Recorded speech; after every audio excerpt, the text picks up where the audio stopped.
దివ్యవాణి ప్రేక్షకులకు యేసు నామములో శుభములు సమృద్ధిగా కలుగునుగాక. ఈరోజు మనం పున్నమి వెన్నెలలా ప్రకాశించిన డెబోరాని గురించి ధ్యానించుకుందాం.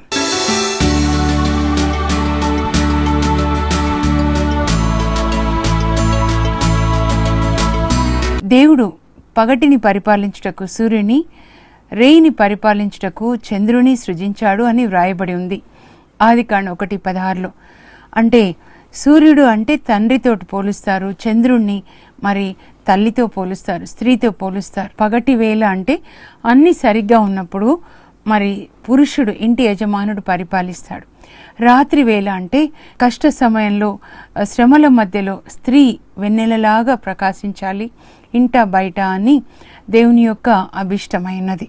అలా ఇంట బయట వెన్నెలలా ప్రకాశించినటువంటి ఒక అద్భుతమైన స్త్రీ డెబోరాని గురించి మనం ధ్యానించుకుందాం. యెహోషువ కాలం తర్వాత సమూవేలు కాలానికి ముందు ఇజ్రాయెల్ దేశాన్ని 12 మంది న్యాయాధిపతులు పరిపాలించారు. ఆ 12 మందిలో డెబోరా, సంసోను, మరి గిద్యోను ప్రముఖులు. ఈ ముగ్గురిలో కూడా చివరి వరకు విశ్వాసపాత్రంగా నిలిచి దేవుని మహిమపరిచినటువంటి మహిళా నాయకురాలు డెబోరా. ఈ డెబోరాని బైబిల్ ఎలా పరిచయం చేస్తుందో చూద్దాం. న్యాయాధిపతుల గ్రంథంలో 4-5 అధ్యాయాల్లో ఈమె గురించి రాయబడి ఉన్నదన్నమాట. 4వ అధ్యాయం 4వ వచనంలో పరిశుద్ధాత్మదేవుడు ఈ యొక్క స్త్రీని మనకు పరిచయం చేస్తున్నాడు. మీరు బైబిల్ గ్రంథం చదివేటప్పుడు ఒక వ్యక్తిని దేవుడు ఎలా పరిచయం చేస్తున్నాడు అనేది చాలా ముఖ్యం అన్నమాట. ఇక్కడ డెబోరా గురించి ఏం చెప్తున్నారంటే, డెబోరా ఇజ్రాయేలు ప్రజల తగాదాలు తీర్చుచుండెడిది, ఇజ్రాయేలు ప్రజలకు తీర్పు తీర్చుచుండెడిది అని. తగాదాలు తీర్చే ఒక స్త్రీగా ఆమె బైబిల్లో నిలిచిపోయింది. అంటే మనం బైబిల్ చదివినప్పుడు ఈ వాక్యం ద్వారా ప్రభు నాకు ఏం నేర్పిస్తున్నారు అని ధ్యానించుకొని, అది మీకు మంచిగా ఉంటే ప్రభా నేను ఇలా ఉండాలి, డెబోరా లాగా నేను కూడా ప్రజల తగాదాలు తీర్చే వ్యక్తిగా, శాంతి దూతగా నన్ను మార్చు అని మనం ప్రార్థించుకోవాలన్నమాట. ఆమె లప్పీడోతు భార్య అని చెప్తున్నారు. అలాగే ఆమె ఒక ప్రవక్తి అని కూడా చెప్తున్నారనమాట. మీరు చదివితే ముందు ఆమె ఒక ప్రవక్తి, తర్వాత లప్పీడోతు భార్య. అంటే దేవుని చేతిలో ఆమె ఏంటి అంటే ఒక ప్రవక్తి. స్త్రీలనైతే ప్రవక్తి అంటారు, పురుషులనైతే ప్రవక్త అంటారు అనమాట. అంటే ఎవరు ఈ ప్రవక్త అంటే దేవుని యొక్క సన్నిధిలో గడిపి దేవుని స్వరాన్ని విని దేవుని సందేశాన్ని స్వీకరించి అది ప్రజలకి అందించేవాడిని ప్రవక్త అంటారు. మోషే ఒక ప్రవక్త. సినాయి పర్వతం మీద దేవుని స్వరాన్ని విన్నాడు. ఆ దేవుడు రాసిన 10 ఆజ్ఞలు తీసుకొని వచ్చి ప్రజలకు అందించాడు. అక్కడే కాదు, అంటే ఆయన జీవితం అంతా. అలాగే మరి డెబోరా ఒక ప్రవక్తి అని చెప్తున్నారనమాట. ఆమె కూడా దేవుని యొక్క స్వరాన్ని విని దేవుడు ప్రజలకి ఏం చెప్పాలనుకున్నాడో అది ప్రజలకు ఆమె అందించిందనమాట. అలాగే ఆమె లప్పీడోతు భార్య అని చెప్తున్నారు. అంటే ఒక వివాహితురాలు, పిల్లల్ని కలిగి ఉండి కుటుంబాన్ని చక్కగా నిర్వహిస్తూ అలాగే దేవుని పని కూడా చేస్తుందన్నమాట. ఒకవైపు దేవుని పని చేస్తూ ఉంది, ఒక చేత్తో దేవుని పట్టుకుంది, ఇంకొక చేత్తో తన భర్త, తన కుటుంబాన్ని పట్టుకొని ఆమె ముందుకి నడుస్తూ అనేకులకు బ్లెస్సింగ్గా ఉందన్నమాట. మనం దేవునితో నడవాలి. మన కుటుంబాన్ని స్త్రీగా, ఒక ఇల్లాలుగా, ఒక తల్లిగా, భార్యగా మన కుటుంబాన్ని ఆ దేవుని యొక్క మార్గంలో నడిపించాలి. అది ఈ డెబోరా ద్వారా మనం నేర్చుకుంటూ ఉన్నాం అనమాట. అయితే ఆమె డెబోరా రామా బెతేలు మధ్యలో ఉన్నటువంటి డెబోరా అనే ఖర్జూర వృక్షం క్రింద కూర్చుండేది అని చెప్తున్నారు. ఆమె మహిళా జడ్జి కాబట్టి, ఉమెన్ జడ్జి. మరి తీర్పు తగాదాలు ఉన్న వాళ్ళంతా కూడా ఆమె దగ్గరికి వచ్చినప్పుడు ఆమె వాళ్ళకి తీర్పు ఇస్తూ ఉంటుంది అనమాట. దేవుని యొక్క వాక్య సహాయంతో, మోషే ధర్మశాస్త్ర సహాయంతో వాళ్ళ తగాదాలు తీర్చి వాళ్ళకి జడ్జిమెంట్ ఇస్తూ ఉంటుంది. కానీ ఒక కోర్టు లేదనమాట. కాబట్టి ఒక ఖర్జూరం చెట్టు కింద కూర్చుంటుంది. ఆ చెట్టే ఆమెకి అది ఒక కోర్టు అనమాట. అందుకని ఆ చెట్టుని ఏమని పిలుస్తున్నారంటే డెబోరా ఖర్జూర వృక్షం అని పిలుస్తున్నారు. అయితే నేను అనుకుంటాను ఆమె ఇంట్లో పని చేసుకొని అంతా అయిపోయి 10 గంటలకి వచ్చి ఆ కోట్లో అంటే ఖర్జూర చెట్టు కింద కూర్చున్నప్పుడు ఇజ్రాయెల్ ప్రజలు తగాదాలు తీర్చుకోవడానికి ఆమె దగ్గరికి వచ్చేవాళ్ళు. అసలు ధర్మశాస్త్ర యుగంలో లేదా ఆ టైంలో కానీ స్త్రీలకి ఎక్కువగా అంటే బయటికి రావడానికి కానీ పురుషులతో మాట్లాడడానికి కానీ వాళ్ళ ధర్మశాస్త్రం ప్రకారం ఎక్కువ అవకాశాలు లేవు. కానీ పురుషులు బలహీనంగా ఉన్న సమయంలో దేవుడు స్త్రీలని అభిషేకించి లేవనెత్తి ఘనంగా వాడుకున్నాడు అనేదానికి డెబోరా సాక్ష్యం అన్నమాట. ఆ వచ్చిన ప్రజలకి తగాదాలు తీరుస్తూ తీర్పు చెప్తా ఉంది, జడ్జిమెంట్ ఇస్తూ ఉంది. అయితే తీర్పు చెప్పడానికి ఒక చట్టం ఉండాలి కదా. ఇప్పుడు మన ఇండియాలో ఒక కోర్టుకి వెళ్ళాం, సుప్రీం కోర్టుకి వెళ్ళామంటే ఇండియన్ పీనల్ కోడ్ భారత రాజ్యాంగ చట్టం ప్రకారం వాళ్ళు తీర్పు తీరుస్తూ ఉంటారు. మరి ఇప్పుడు ఇజ్రాయెల్ ప్రజలకి చట్టం ఏంటంటే మోషే ధర్మశాస్త్రం అన్నమాట. ఈ ధర్మశాస్త్రం ప్రకారం తీర్పు తీర్చాలి అంటే ధర్మశాస్త్రం అంతా ఆమెకి బాగా తెలిసి ఉండాలన్నమాట. అది చాలా ముఖ్యమైనది. దేవుని యొక్క జ్ఞానంతో నింపబడింది ఆమె కాబట్టి, అందరికంటే ఎక్కువగా నింపబడింది కాబట్టి దేవుడు ఆమెని ఎన్నుకున్నారు. దాని ప్రకారం తగాదాలు ఆమె తీరుస్తుంది కనుక అందరూ ఆమె దగ్గరికి వస్తున్నారు. పురుషులు పెద్దలు అందరూ ఆమె దగ్గరికి వస్తున్నారంటే ఆమె అంతటి జ్ఞానాన్ని కలిగి ఉంది అన్నమాట. ఈ రోజులలో మనకు కూడా ఈ దేవుని యొక్క జ్ఞానం చాలా అవసరం.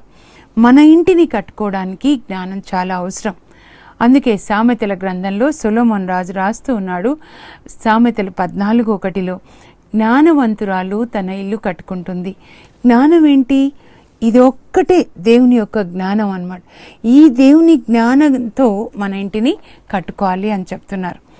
ఆమె అలా తగాదాలు తీరుస్తూ 40 సంవత్సరాలు ఇజ్రాయెల్ ప్రజలకి ఒక నాయకురాలిలాగా న్యాయాధిపతి జడ్జిగా ఉంటుందన్నమాట. అలా ఉంటున్న సమయంలో ఏం జరుగుతుందంటే మరి ఆ ఇజ్రాయేలు ప్రజల ప్రక్కన కనానీయులు ఉంటారు. ఆ కనానీయ రాజు యాసోను రాజు అన్నమాట. ఆయనకి కింద సైన్యాధిపతి ఉంటాడు సీస్రా. చాలా అంటే క్రూరుడు అన్నమాట. ఈ కనానీయులు వారి సైన్యాధిపతి సీస్రా 900 ఇనుప రథాలతోటి యుద్ధానికి వస్తూ ఉంటాడనమాట. గత 20 సంవత్సరాలుగా ఈ సీస్రా ఇజ్రాయెల్ ప్రజల్ని పీడించి పిప్పి చేస్తున్నాడు. సీస్రా వస్తున్నాడు రథములతోటి అంటే ఈ ఇజ్రాయెల్ ప్రజలకి చాలా భయం. వాళ్ళు ఆయన రథాలతో వస్తున్నాడంటే పసిపిల్లలు వీధిలో ఉంటే ఆ రథాల క్రింద ఆ పసిపిల్లలు చనిపోయేవాళ్ళు అనమాట. అంత క్రూరంగా ఉన్నాడు. 20 సంవత్సరాలు అలా వాళ్ళని పీడించి పిప్పి చేస్తున్నాడు. అయితే అక్కడ బైబిల్లో ఏం రాయబడి ఉందంటే ఇజ్రాయేల్ ప్రజలు పాపం చేశారు కనుక దేవుడు వాళ్ళని ఆ సీస్రా చేతికి అప్పచెప్పాడు అని. మీరు న్యాయాధిపతుల గ్రంథం అంతా చదివితే దాని సారాంశం ఇదే. ఇజ్రాయేల్ ప్రజలు పాపం చేసినప్పుడల్లా దేవుడు వాళ్ళని శత్రువులకు అప్పచెప్పాడు. మళ్ళీ ఆ ప్రజలు పశ్చాత్తాపడి ప్రభువా మమ్మల్ని కరుణించు అని వాళ్ళు దేవుని యొక్క ఆజ్ఞలను ఎప్పుడు పాటించారో వాళ్ళకి జయమిచ్చాడు. ఈ సీస్రా 20 సంవత్సరాలుగా ఇజ్రాయెల్ ప్రజల్ని పీడించి పిప్పి చేస్తున్నప్పుడు వాళ్ళు ఇజ్రాయెల్ ప్రజలు యావేకి మొరపెట్టుకుంటారు. మొరపెట్టుకున్నప్పుడు జవాబుగా దేవుడు ఈ యొక్క డెబోరాతో మాట్లాడుతున్నారు. దేవుడు మాట్లాడాలంటే ఆయన స్వరాన్ని వినడానికి ఒక వ్యక్తి ఉండాలి.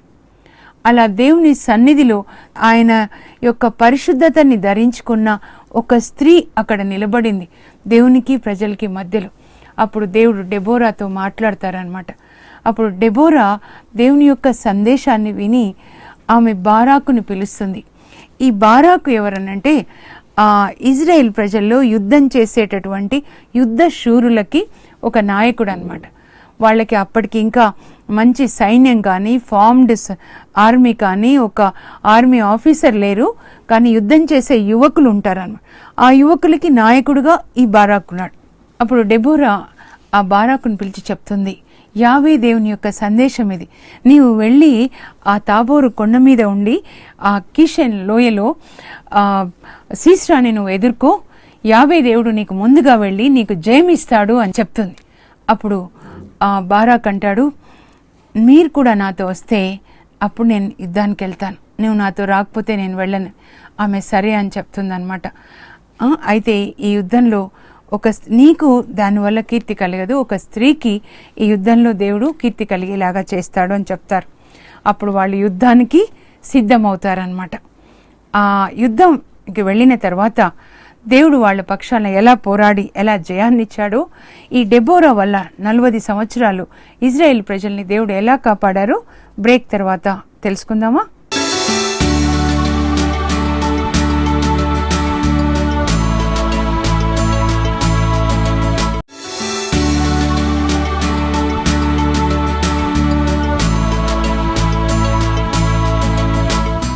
డెబోరా బారాకుని మరి యుద్ధ వీరులందరినీ కూడా వెంట పెట్టుకొని తాబోరు పర్వతం మీదకి వెళ్తుందన్నమాట.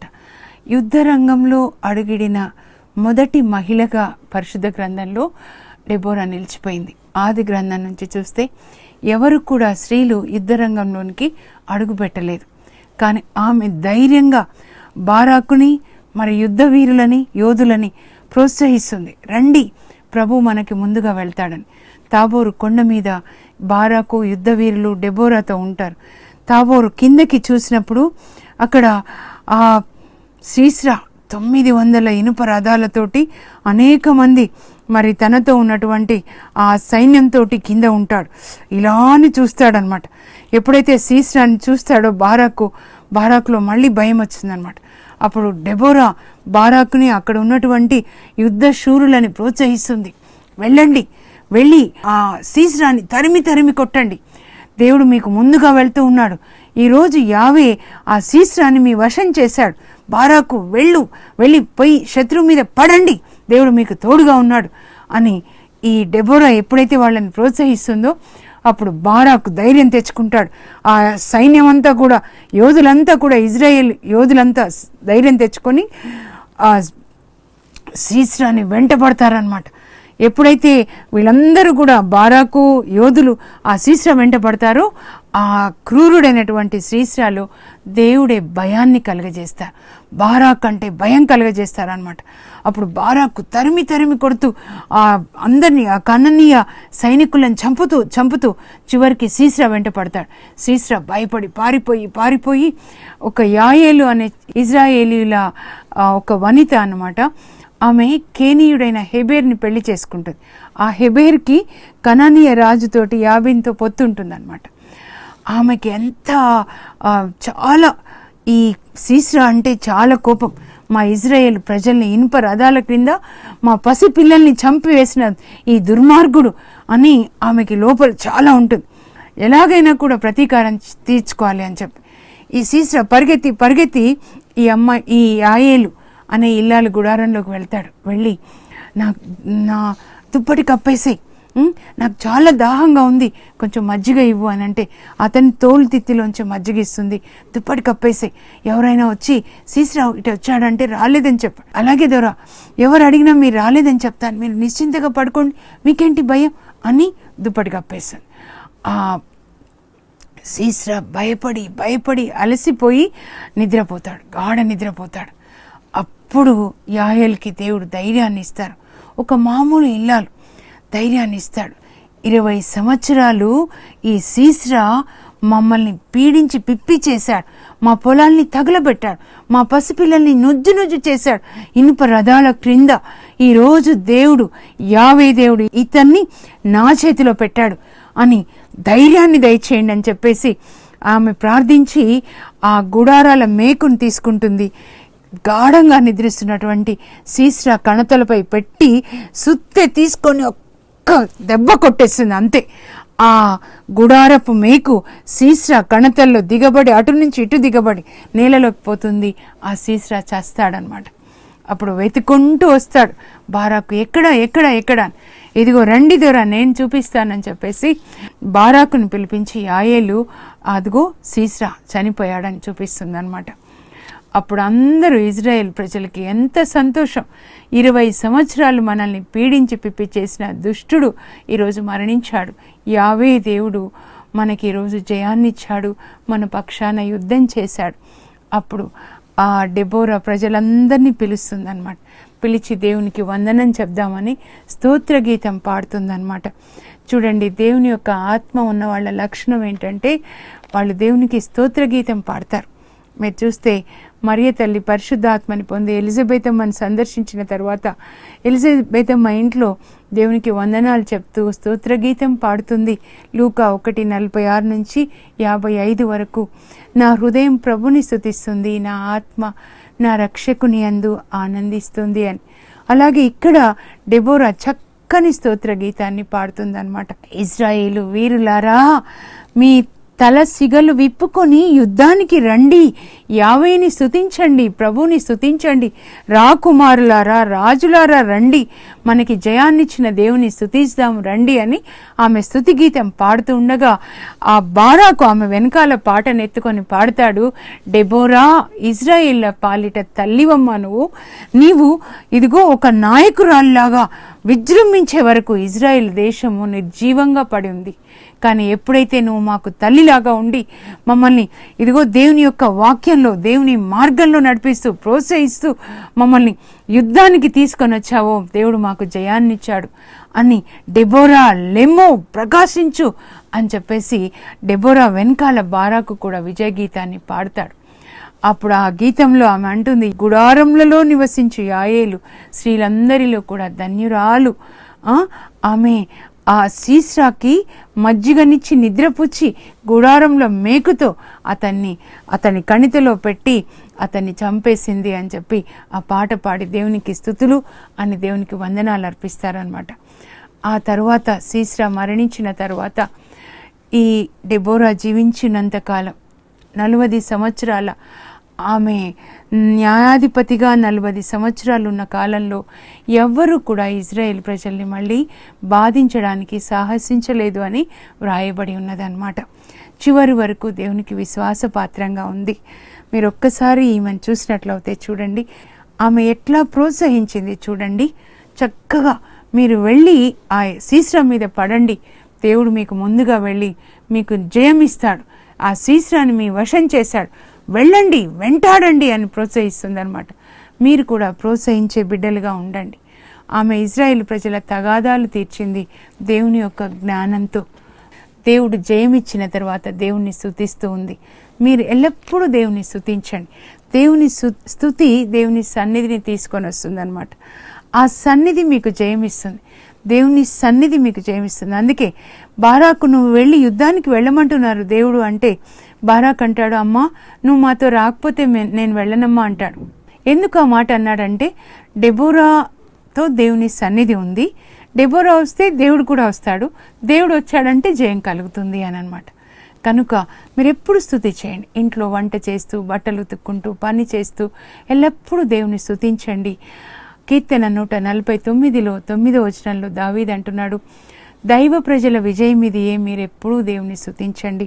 మీ స్తుతి మధ్యలో పెరిగిన పిల్లలు గొప్ప పిల్లలు అవుతారు. మీరు యాకోబు పుత్రుడు 4వ పుత్రుడు యూదా చూస్తే అక్కడ యూదా వాళ్ళ అమ్మ లేయా దేవుణ్ణి స్తుతిస్తూ ఉంటుందన్నమాట. అందుకే బాబు పేరు యూదా అని పెట్టుకుంటుంది. యూదా అంటే స్తుతి అని అర్థం. దేవుణ్ణి స్తుతిస్తూ ఉంటుంది. ఎందుకంటే లేయాని తన భర్త యాకోబు ప్రేమించాడు ఎక్కువగా. చిన్న భార్య రాహేల్ని ఎక్కువగా ప్రేమిస్తాడు. అయితే ఆమె భర్త ప్రేమకి నోచుకోలేదు. ఆయన ప్రేమ కోసం ఆశిస్తుంది, కానీ ఆయన ఎలాగో ప్రేమించట్లేదు కదా, నేను దేవుని వైపు చూసి దేవుని స్తుతిస్తాను అనుకుంటుంది అనమాట.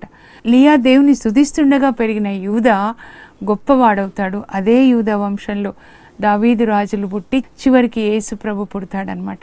దేవుని మీరు ఎల్లప్పుడూ స్తుతించండి, మీకు అన్ని విషయాల్లో జయం కలుగుతుంది. సైతాను నోరు మూసుకుంటాడు మనం దేవుని స్తుతించినప్పుడు. అలాగే మనం దేవుని స్తుతించడం మొదలు పెట్టినప్పుడు దేవుడు మన శత్రువులతో యుద్ధం చేసి వాళ్ళని సంహరిస్తాడు. 2వ దిన చర్యల్లో మీరు 20వ అధ్యాయం చూస్తే యెహోషాఫాతు మీదకి అప్పుడు 3 రాజులు దండయాత్ర చేస్తారు. ఆయన దేవుణ్ణి అడుగుతాడు, ప్రభా ఇంత పెద్ద శత్రు మూక నేనేం చేయాలి అంటే, నువ్వేం చేయొద్దు, నన్ను స్తుతిస్తూ ఉండు అంతే అని చెప్తాడు.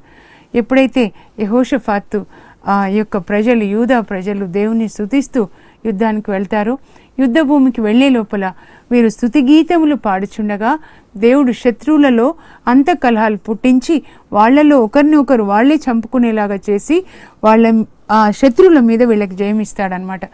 చూడండి, మన మీదకి పిచాచులు వచ్చినప్పుడు అంటురోగాలు, అప్పు బాధలు, మరి అనేకమైనవి అనమాట. అవి ప్లాన్ చేసుకొని వస్తాయి. అప్పుడు మనం ఏం చేయాలంటే దేవుని స్తుతిస్తూ ఉన్నప్పుడు దేవుడు ఏం చేస్తారంటే ఆ పిశాచులు ఏవైతే మన మీదకి వస్తాయో, అప్పు బాధలు, రోగాలు, ఇంకా ఏమన్నా వస్తాయో వాటికి అవి ఎప్పుడు యూనిటీలో ఉంటాయి కదా. మనం స్తుతించినప్పుడు దేవుడు వాటికి కలహాలు పుట్టించి అవే ఒకరినొకరు చంపుకొని చచ్చేలాగా చేస్తాడనమాట. కనుక మీరు దేవుని స్తుతిస్తూ ఉండండి. డెబోరా లాగా మీ ఇంటిలో మీరు ప్రకాశించండి. అలాగే మీరు ఎక్కడ ఉన్నారో పనిచేసే చోట మీ ఊరిలో ప్రకాశించండి.